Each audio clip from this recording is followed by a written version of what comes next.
Hello everyone. आज चाहिँ मेरो भाइलाई ड्याडीले मोबाइल पठाइदिनु भएको छ। उसको त खुसीको सीमा नै छैन, यति खुसी भइरहेछ। हामी चाहिँ पुरा भनिरहेछौँ छिटो छिटो खोला भनेर, चाहिँ पुरा मजाले हेरिरहेछ क्या। फेरि के कसो छ होइन, उसको हुन्छ नि खुसीको कुनै ठिगानै छैन। अब एससी पास भएपछि मोबाइल पठाइदिन्छु भन्नुभएको थियो नि त ड्याडीले, अनि त्यसपछि मोबाइल पठाइदिनु भएको रहेछ।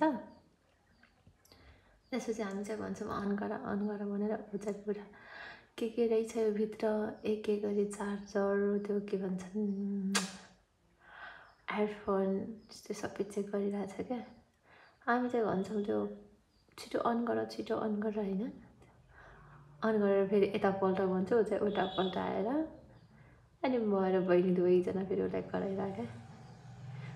हेर्नु अब उसको खुसी, हो त्यो बत्ती सिकिन यति देखाएको होला होइन। हुन्छ, तर आफूले चाहेको जुन कुरा हो त्यो पाउँछौँ भनेदेखि खुसी त हुन्छ नै।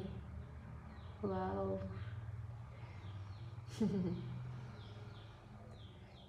Thank you for daddy.